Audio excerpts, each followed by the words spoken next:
Hello everyone. I welcome all my viewers on my YouTube channel. In this video, I'll be presenting again a chapter of class 9 science. The chapter is motion, which is now chapter 7 in the textbook. In this video, I'll be presenting what is motion, different types of motion, what are the differences between distance and displacement, uniform and non-uniform motion, speed and velocity, acceleration and retardation, how to represent a graph of distance time and velocity time, and the three equations of motion which are used to solve numericals. To make this video more interactive, you can write your queries and doubts in the comment section. Let's see what is motion. हमें पता है कि time जो है वो हमेशा चलता रहता है. अगर कोई ऑब्जेक्ट अपनी पोजीशन चेंज करता है विद रिस्पेक्ट टू टाइम, जैसे टाइम बढ़ता है, अगर उसकी पोजीशन हमें लगता है वो पहले यहाँ पर था और कुछ टाइम के बाद उसकी पोजीशन चेंज हो गई, टाइम तो हमेशा चल रहा है. तो अगर ये ऑब्जेक्ट भी अपनी पोजीशन चेंज कर रहा है ए से बी पर, इसका मतलब वो ऑब्जेक्ट मोशन में है. Let's see what are the different types of motion. The first type of motion is translatory motion. The motion in which all parts of a moving body move uniformly along a straight path is called translatory motion. हमने एक car को चलते हुए देखा, road पे सीधी चल रही है, तो that is a translatory motion. Translatory motion are of two types. One is rectilinear or linear motion and second is curvilinear. तो अगर कोई चीज सीधे रास्ते से जा रही है, स्ट्रेट रोड पे चल रही है, तो उसको हम बोलते हैं रेक्टिलिनियर, और अगर वो कर्व्ड पाथ पे चल रही है तो उसको हम बोलते हैं curvilinear motion. Second type of motion is circular motion. An object is said to be in circular motion if it moves around a fixed point. जैसे हम देखते हैं कि इस अर्थ का सेंटर है और यहाँ पे ये जो सैटेलाइट है, ये सैटेलाइट यहाँ पर बना हुआ है, ये सैटेलाइट इस फिक्स पॉइंट के चारों तरफ घूम रहा है, तो इसको हम सर्कुलर मोशन कहते हैं. सर्कुलर मोशन में, और इसको रेवोल्यूशन भी कह रहे हैं because it is moving around a circular path. Second type of motion circular है, जो उसको हम रोटेशन भी कहते हैं. जैसे कि आप ये टॉप देख रहे हैं जिसे हम लट्टू कहते हैं, ये एक फिक्स्ड एक्सिस जो इसके इंटरनल एक्सिस है उसके चारों तरफ इसकी बॉडी घूम रही है. तो when a object turns around an internal axis it is called rotational motion. Third type of motion है oscillatory motion. When a body moves to and fro about a fixed point. To and fro का मतलब है एक fix point है, यहाँ पर ये fix point पे पेंडुलम लटका हुआ है.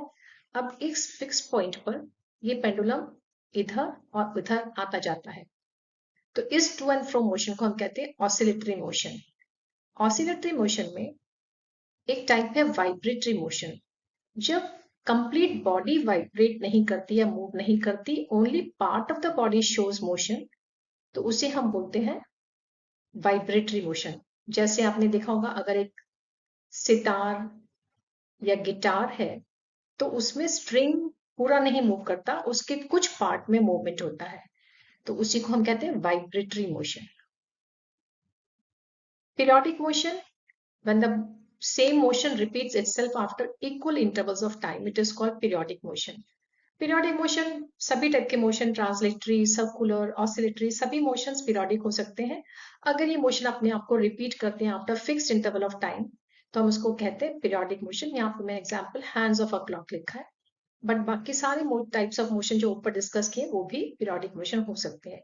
Random motion is irregular motion, जिसमें डायरेक्शन फिक्स नहीं है. जैसे आपने देखा एक बटरफ्लाई अगर उड़ रही है हवा में, तो उसकी कोई डायरेक्शन फिक्स नहीं है, उसकी कोई स्पीड फिक्स नहीं है. ऐसे मोशंस को हम रैंडम मोशन कहते हैं. मोशन को पढ़ने से पहले हमें कुछ बातों के बारे में ध्यान रखना होगा. ये है कि इस चैप्टर में हमें motion of objects along a straight line पढ़ना है और सर्कुलर मोशन पढ़ना है. जब भी कोई ऑब्जेक्ट मोशन में है तो उसका एक रेफरेंस पॉइंट होगा जहां से उसने मूवमेंट स्टार्ट किया, and that is called the reference point और द ओरिजिन. अब जब हम इस डिस्टेंस को देख रहे हैं कि एक ऑब्जेक्ट ए से बी में गया, तो इसे हमें एक फिजिकल क्वांटिटी में एक्सप्रेस करना है। मान लिया मैंने लिखा 10, तो 10 जो न्यूमेरिकल वैल्यू होती है इसको हम बोलते हैं मैग्नीट्यूड, और साथ में इसकी यूनिट्स होती हैं जिसमें हम इसको मेजर करते हैं। जैसे आप बाजार से अगर सब्जी लेके आए तो हम बोलते हैं हम 1 किलो लेके आए या 500 ग्राम लेके आए, तो ग्राम और kilogram are the units of measurement. तो डिस्टेंस की यूनिट्स या तो मीटर होंगी या किलोमीटर होंगी, सेंटीमीटर भी हो सकती है।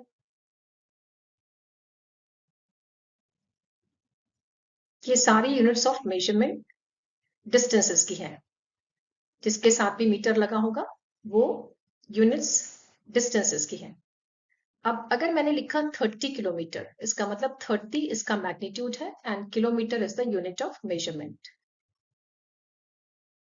दूसरी बात जो हमें ध्यान में रखनी, unit of measurement should be in the same system of units. मतलब अगर मैं डिस्टेंस ले रही हूं और मेरे पास 3 डिस्टेंसेस दिए हों, तो सभी अगर 1 मीटर में है तो मेरे को बाकियों को भी मीटर में कन्वर्ट करना होगा।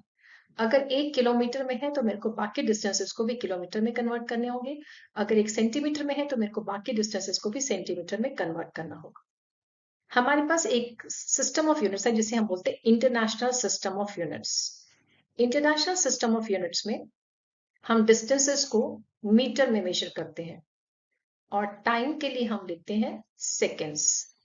तो यदि आपको कोई फिजिकल क्वांटिटी किलोमीटर आर में दी है और आपको एसआई सिस्टम में कैलकुलेशन के लिए बोला गया है, तो आपको डिस्टेंस को मीटर में और टाइम को सेकेंड में कन्वर्ट करना होगा। किलोमीटर के साथ आर जाता है, मीटर के साथ सेकेंड चलता है। मोशन को जानने के लिए जो फर्स्ट यूनिट ऑफ मेजरमेंट है that is the distance.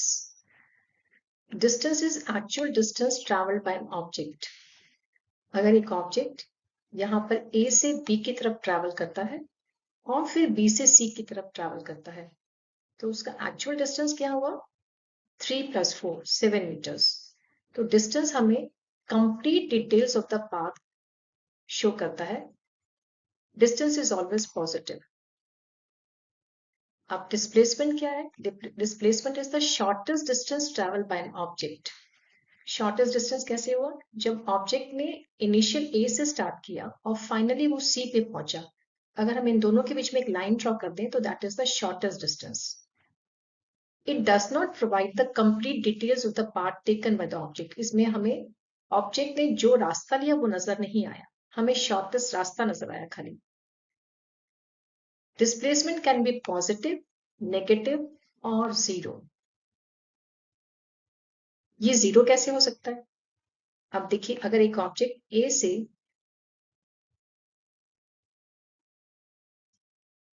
B पर आया और फिर ये बी से वापस मुड़ गया, अब डिस्प्लेसमेंट क्या होता है? इनिशियल पोजीशन और फाइनल पोजीशन के बीच में अंतर। तो अगर ये वापस वहीं पर पहुंच गया तो इन दोनों का डिफरेंस क्या हो जाएगा? जीरो हो जाएगा। So displacement can be zero और it can be even negative. इस फिगर के लिए जो ये ए टू बी और बी टू सी मैंने बनाया है, इसमें डिस्प्लेसमेंट क्या होगा? यहाँ पे हम पाइथागोरस थ्योरम लगाएंगे to find the displacement AC। 3 square + 4 square, उसका स्क्वायर रूट निकाला तो हमने 5 मीटर आया। तो हमने देखा डिस्टेंस ट्रैवल ज्यादा है और डिस्प्लेसमेंट कम है। तो डिस्प्लेसमेंट या तो डिस्टेंस ट्रैवल के बराबर ही आएगा या उससे कम या नेगेटिव भी आ सकता है। डिस्टेंस और डिस्प्लेसमेंट की दोनों की यूनिट्स किलोमीटर्स, मीटर्स, सेंटीमीटर्स कुछ भी हो सकती है, लेकिन SI system, international system of units में हमें डिस्टेंस को मीटर्स में मेजर करना होता है। इस बात का हमें ध्यान रखना है। Units of all distances should be the same. इसका मतलब है यदि हमें 3-4 जगह डिस्टेंसेस दिए हुए और कभी किलोमीटर में है कभी मीटर्स में है, तो हमें सबको एक ही यूनिट में करना होगा। यदि हमने डिस्टेंस को किलोमीटर में लिया तो हमें सब जगह उसको किलोमीटर में लेना है। अगर हमने मीटर्स में लिया तो सब जगह हमें मीटर्स में लेना है। अगर हमें सारा सेंटीमीटर्स में लिया तो सारा ही सेंटीमीटर्स में लेना है। और अगर हमें एसआई सिस्टम में कैलकुलेट करना है तो अभी मैंने बताया आपको, उसमें हमेशा हमें डिस्टेंसेस को मीटर्स में ही लेना है।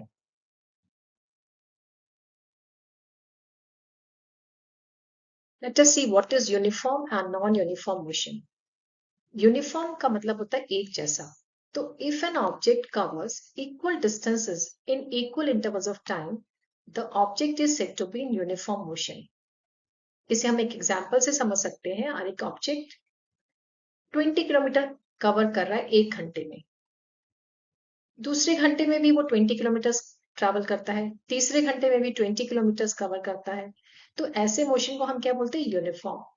इसके ऑपोजिट, अगर एक ऑब्जेक्ट 10 किलोमीटर ट्रैवल करता है फर्स्ट आवर में, 15 kilometre in the next hour, then 5 kilometre in the next hour, तो ये क्या हो गया? मोशन इरेगुलर हो गया। और ऐसे मोशन को हम क्या बोलते हैं? Non uniform motion. स्पीड आपने क्लास 8 में भी पढ़ा है, let's revise once more. Speed is distance travelled by an object per unit time. एक ऑब्जेक्ट जितना भी डिस्टेंस ट्रैवल करता है, उसको यदि हम जितना टाइम उसको उस डिस्टेंस ट्रैवल करने में लगा, उससे डिवाइड करते हैं तो हमारी स्पीड आ जाती है ऑब्जेक्ट की। स्पीड को हम स्मॉल v से डिनोट करते हैं, डिस्टेंस ट्रैवल को स्मॉल s से, और टाइम को t से।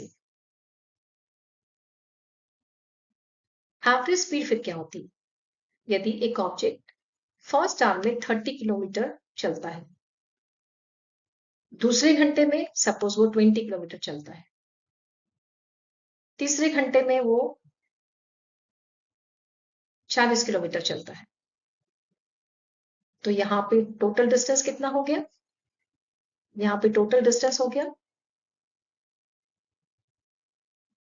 90। टोटल टाइम कितना लगा? 3 घंटा।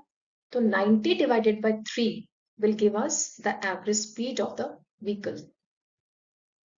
Speed is a scalar quantity. Scalar quantity का मतलब होता है जिस फिजिकल क्वांटिटी की सिर्फ मैग्नीट्यूड है। मैग्नीट्यूड मतलब उसकी खाली एक वैल्यू है जिससे हम उसे रिप्रेजेंट कर रहे हैं। जैसे हमने बोला speed is 10 kilometre per our, लेकिन इसमें इसकी डायरेक्शन स्पेसिफाइड नहीं है, तो ऐसी यूनिट्स को हम बोलते हैं स्केलर क्वांटिटी। स्पीड की units kilometre per hour, metre per second हो सकती है, लेकिन एसआई सिस्टम क्या है? इंटरनेशनल सिस्टम ऑफ यूनिट्स में हमें इसको मीटर पर सेकेंड में ही रिप्रेजेंट करना होता है। एक बात का और ध्यान रखना है, जब भी हम, जैसे हमने स्पीड कैलकुलेट की, तो अगर यहाँ पे 30 किलोमीटर हमने लिखा, जो दूसरा डिस्टेंस है वो भी हमारा किलोमीटर में ही होना चाहिए, जो तीसरा डिस्टेंस है वो भी हमारा किलोमीटर में ही होना चाहिए। और यदि हम किलोमीटर बाय आवर में कैलकुलेट कर रहे हैं तो टाइम हमारा सारा आवर्स में होना चाहिए। इसी तरीके से अगर हम एसआई सिस्टम में कैलकुलेशन कर रहे हैं तो डिस्टेंसेस हमारे सारे मीटर्स में और टाइम सारे सेकेंड्स में होने चाहिए। यदि ऐसा नहीं है तो हमें उन्हें कन्वर्ट करना पड़ेगा। What is velocity? Velocity is displacement पर यूनिट टाइम। जैसे हमारा डिस्टेंस अपॉन टाइम स्पीड था, velocity is displacement upon time. Velocity में हम एक ऑब्जेक्ट की स्पीड के साथ साथ उसकी डायरेक्शन भी स्पेसिफाई करते हैं, और इसीलिए वेलोसिटी एक वेक्टर क्वांटिटी है। यूनिट्स इसके सेम ही होंगी क्योंकि इसमें हम सिर्फ डायरेक्शन स्पेसिफाई कर रहे हैं, स्पीड ही शो करता है। जैसे हमने बोला कि one vehicle is moving with a speed of 10 kilometer per hour towards north, तो it is the velocity, but हमें यूनिट्स क्या है हमारी? Kilometre per our. और एसआई सिस्टम में क्या हो जाएंगे ये? Metre per second. जैसे हमने एवरेज स्पीड का फॉर्मूला देखा, ऑलमोस्ट सेम है एवरेज वेलोसिटी। यहाँ पे हमें total displacement upon total time taken लेना है। Displacement is the shortest distance. तो अगर एक ऑब्जेक्ट ए से बी और बी से सी पे जाता है तो हमें इनिशियल पोजीशन और फाइनल पोजीशन के बीच में एक लाइन खींचनी है जिससे हमारा डिस्प्लेसमेंट आ जाएगा। यहाँ पे ए से बी और बी से सी पे गया तो हमने सी से ए में जो लाइन खींच के डिस्टेंस निकाला, दैट इज डिस्प्लेसमेंट। अब एक ऑब्जेक्ट अगर ऐसे मूव कर रहा है और दूसरा ऑब्जेक्ट सपोज ऐसे मूव करता है, तो इसकी इनिशियल पोजीशन ये ए डैश और ये फाइनल पोजीशन सी डैश है। तो हम इनिशियल पोजीशन और फाइनल पोजीशन के बीच में एक शॉर्ट लाइन खींच लेंगे, straight line, and this distance will gives us displacement. तो हम दोनों डिस्प्लेसमेंट्स को ऐड करेंगे, दोनों को इतना डिस्प्लेस होने के लिए जितना टाइम लगा उनको ऐड करेंगे, divide by total time taken, तो will get average velocity. Average velocity का एक और फॉर्मूला है। अगर हमारे पास दो वेलोसिटीज गिवन है, सपोज एक वेलोसिटी है 30 किलोमीटर पर आवर और दूसरी है 40 किलोमीटर पर आवर, तो एवरेज क्या हो जाएगा? जैसे हम एवरेज निकालते हैं किसी भी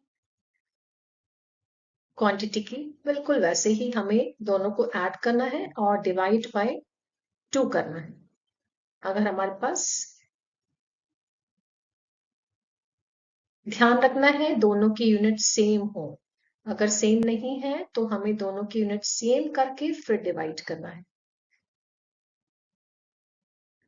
इनिशियल वेलोसिटी को हम सिंबल u से दिखाते हैं, फाइनल वेलोसिटी को हम v से दिखाते हैं। तो अगर वेलोसिटी चेंज होती है तो इस तरीके से ऐड करके divide by 2। What is acceleration? अभी हमने देखा अगर वेलोसिटी चेंज हो रही है तो उसके रेट को हम बोलते हैं rate of change of velocity is called acceleration. इसे हम कैसे मेजर कर सकते हैं?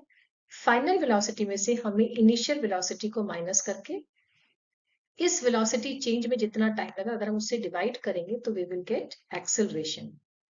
तो यूनिट्स क्या होंगी इसकी?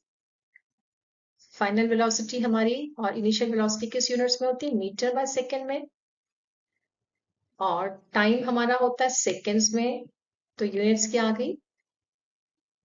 Metre per second square, m divided by s2, जिसे हम ms माइनस 2 भी लिख सकते हैं। अगर हमारी वेलोसिटी किलोमीटर बाय आवर में दिया हुआ था तो हमें टाइम भी किस में लेना है? आर में लेना है। तो हमारी एक्सेलरेशन की यूनिट्स क्या हो जाएंगी? Kilometre per our square. ये हो जाएगा हमारा किलोमीटर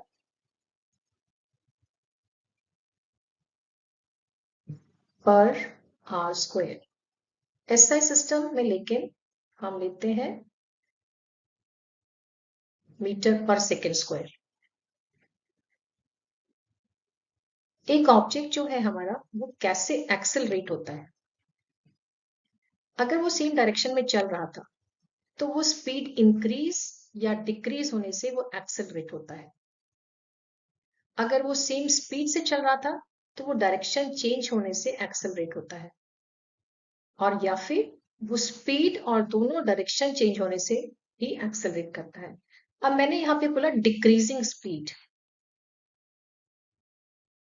स्पीड अगर डिक्रीज हो रही, यहाँ पे पहले 30 थी अब 40 हो गई, अगर 40 के बाद 25 हो जाती है, पहले थी 40 स्पीड और अब हो जाती है final speed 25 kilometre per our, तो हमें एक्सेलरेशन निकालने के लिए फाइनल में से इनिशियल माइनस करना है, तो मैंने 25 में से 40 को माइनस किया। सपोज ये चेंज जो है 3 घंटे में होती है तो मेरे को टाइम से डिवाइड करना है, डिवाइड बाय 3 आवर्स, क्योंकि ऊपर मैंने किलोमीटर आवर लिया है तो मैंने 3 आवर्स से डिवाइड किया इसको। तो मेरा आंसर आ गया -15/3, और ये आंसर आ गया -5 किलोमीटर पर आवर स्क्वायर। तो when the acceleration is negative, इसको हम बोलते हैं रिटार्डेशन, और ये कब होगा? जब हमारी वेलोसिटी पहले से कम हो जाएगी, इनिशियल वेलोसिटी से फाइनल वेलोसिटी कम होगी तो हमारी ऑब्जेक्ट जो मूविंग है वो रिटार्डेशन शो करेगी। डिस्टेंस टाइम रिलेशन को हम ग्राफिकली भी रिप्रेजेंट करते हैं, जिसे हम बोलते हैं डिस्टेंस टाइम ग्राफ। इसे हम एसटी ग्राफ भी कह सकते हैं, because distance is represented by S and time by T. Time हम एक्स एक्सिस पे प्लॉट करेंगे because time is a independent variable, ये किसी के ऊपर डिपेंड नहीं करता है, but distance is dependent on time, so इसे हम वाई एक्सिस पे प्लॉट करेंगे। फर्स्ट ग्राफ देखते हैं हम, ये एक स्ट्रेट लाइन है between distance and time, because equal distances are covered in equal intervals of time. तो ऐसे मोशन को हम बोलते हैं यूनिफॉर्म मोशन, जहां पे एसटी ग्राफ एक स्ट्रेट लाइन आता है।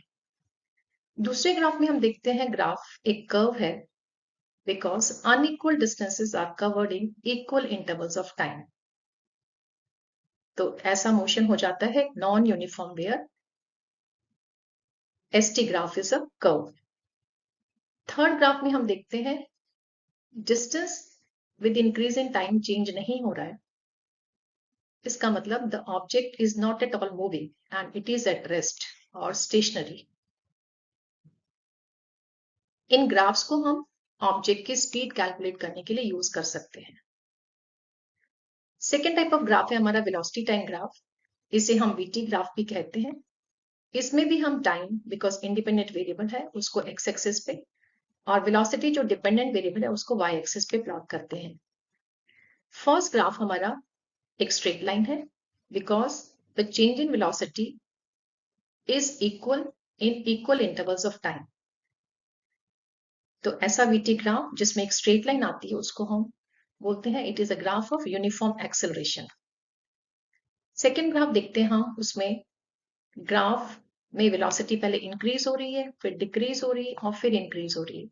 That means the change in velocity is not uniform और the acceleration becomes non uniform acceleration. Third graph में हम देखते हैं with increase in time the velocity is not changing, it remains the same. That means if the velocity is not changing, there is no acceleration. Fourth graph में हम देखते हैं velocity with increase in time is decreasing. तो अगर velocity decrease हो रही है, इसका मतलब it is negative acceleration or it is also known as retardation. In graphs को हम acceleration calculate करने के लिए या फिर distance moved by an object in a given interval of time के लिए यूज कर सकते हैं। ग्राफ को हम कैसे यूज करेंगे to calculate distance travel? First graph देखिएगा वीटी ग्राफ, जिसमें हमने एक टाइम इंटरवल लिया इतना। अब इसके बीच में ये लाइन के नीचे, ग्राफ के नीचे जितने भी एरिया है, that area gives you the distance travel by the object in this time interval. तो इसका एरिया निकालने के लिए हम क्या करेंगे, या तो हम इस ट्रेपेजियम का एरिया ले लें जो लाइन के नीचे है, और या फिर इसको दो भागों में बांट दे ऐसे, ऊपर बन गया ट्रायंगल और नीचे बन गया रेक्टेंगल। तो area of triangle plus area of rectangle will give us the distance travelled in this time interval. इसको समझाने के लिए हम एक और ग्राफ ले लेते हैं। अगर ये हमारा एक ग्राफ है और यहाँ पे हमारी इनिशियल वेलोसिटी है u, it changes to v in time t। तो वेलोसिटी सपोज हमारी यहां से इंक्रीज हुई ऐसे, और ये इंक्रीज हुई टाइम t में। अब हमें एरिया निकालना है कि डिस्टेंस ट्रैवल कितना किया इस ऑब्जेक्ट ने जब उसकी वेलोसिटी चेंज हुई फ्रॉम u टू v। तो हमें क्या करना है, हमें ये पूरा एरिया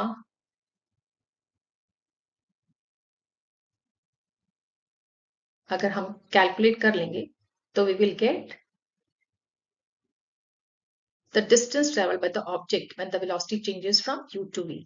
और इसके लिए भी हम या तो इस ट्रेपेजियम के एरिया को ले सकते हैं जहां पे ये लाइन इसके पैरेलल है, और या फिर हमें इसे दो भागों में बांट सकते हैं, area of this triangle plus area of this rectangle. Area under the graph gives us the distance travelled. जैसे हमने स्पीड और वेलोसिटी के फॉर्मूलाज और एक्सप्रेशंस देखे, वैसे ही एक मूविंग ऑब्जेक्ट के लिए भी एक्सप्रेशंस है जिन्हें हम इक्वेशन ऑफ मोशंस कहते हैं। ये है first equation of motion, second equation of motion and third equation of motions. इनके डेरिवेशंस हमारे सिलेबस में नहीं है, बट यहाँ पे मैंने आपको समझाया कि ये फॉर्मूलाज कहाँ से आए। तो एक मूविंग ऑब्जेक्ट जिसकी इनिशियल वेलोसिटी u है, if it changes its velocity v in time t, तो हम जानते हैं एक्सेलरेशन क्या होता है, change in velocity upon time.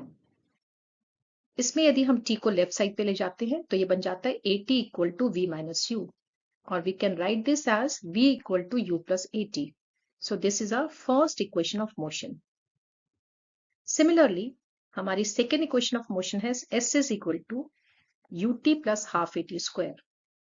इस एक्सप्रेशन में s हमारा है डिस्टेंस ट्रेवल्ड, और इस फॉर्मूले में हमारा v नहीं है, फाइनल वेलोसिटी नहीं है.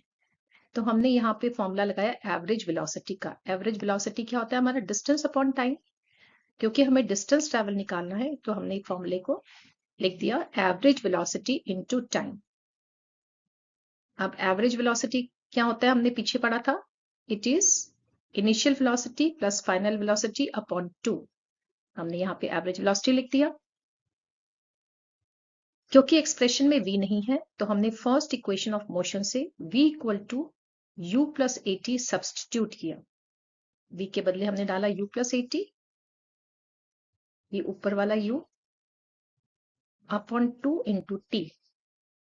जब हम इस फॉर्मूले को सॉल्व करेंगे तो we will get s is equal to ut plus half at square, and this is our second equation of motion. हमारी थर्ड इक्वेशन है of motion 2as is equal to v square minus u square. हम देख रहे हैं यहाँ पर equation में t नहीं है, तो हमने सेकेंड इक्वेशन ऑफ मोशन जो हमारी थी s is equal to ut plus half at square, उसमें t की वैल्यू सब्स्टिट्यूट करनी है. और t की वैल्यू हमने निकाली हमारी फर्स्ट इक्वेशन ऑफ मोशन से, t is equal to v minus u upon a. इसको हमने सेकेंड इक्वेशन में सब्स्टिट्यूट किया, t equal to v minus u upon a, और इस t स्क्वायर के बदले भी हमने रख दिया v minus u whole square upon a square. इसको जब हम सॉल्व करेंगे by solving the bracket and taking LCM, we will get the equation 2as is equal to v square minus u square. ये हमारी थर्ड इक्वेशन ऑफ मोशन है. तीनों equations v equal to u plus at, s is equal to ut plus half at square, and 2as is equal to v square minus u square. ये तीनों equations हमारे numerical solve करने में use होंगी, इसलिए हमें इन्हें बहुत अच्छे से याद करना है. What is uniform circular motion? When an object moves in a circular path with uniform speed, it is called circular motion. अगर एक ऑब्जेक्ट इस सर्कुलर पाथ पे, जैसे ट्रॉली जा रही है यहाँ पर यूनिफॉर्म स्पीड से चल रही है सर्कुलर पाथ पे, तो इसको हम बोलेंगे यूनिफॉर्म सर्कुलर मोशन. स्पीड तो उसकी सेम है, बट उसकी वेलोसिटी चेंज हो रही है. वेलोसिटी क्यों चेंज हो रही है? Because velocity is a measure of speed as well as direction. तो यहां पर आप देखते हैं जब ये सीधी जा रही है तो ये ऐसे जा रही है, जब ये ऊपर जा रही है तो it is going towards north, जब ये इस तरफ जा रही है तो इट इज गोइंग, तो हर पॉइंट पे इसकी डायरेक्शन चेंज हो रही है. इसीलिए हम बोलते हैं द व्हीकल इज एक्सेलरेटिंग. तो अगर इसकी स्पीड सेम भी है तब भी ये सर्कुलर पाथ पे मूविंग ऑब्जेक्ट हमेशा एक्सेलरेट कर रही. इसकी वेलोसिटी को हम डिस्टेंस अपॉन टाइम से दे सकते हैं, क्योंकि ये सर्कुलर पाथ में मूव करती है तो सर्कल का सर्कमफ्रेंस क्या होता है? 2πr upon time taken. Example of objects moving in uniform circular motion. आप देखते हैं मून जो है अर्थ के अराउंड यूनिफॉर्म सर्कुलर मोशन में मूव करता है. ऐसे ही earth around the sun, satellite around the earth. अगर एक कोई साइकिलिस्ट एक सर्कुलर ट्रैक पे मूव करता है with uniform speed, that is also an example of uniform circular motion. I hope you have understood all the concepts of this chapter. मैंने इस video में सभी चैप्टर 7 के concepts और principles को देने की कोशिश की है. If you want to still connect with me for any queries and questions, you can write in the comment section below. अगर आपने मेरा चैनल अभी तक सब्सक्राइब नहीं किया है तो please do subscribe it to get the notification of my forthcoming videos. इसके लिए आप नीचे दिए गए बेल आइकन को प्रेस कर सकते हैं. Thank you for watching this video and have a nice day.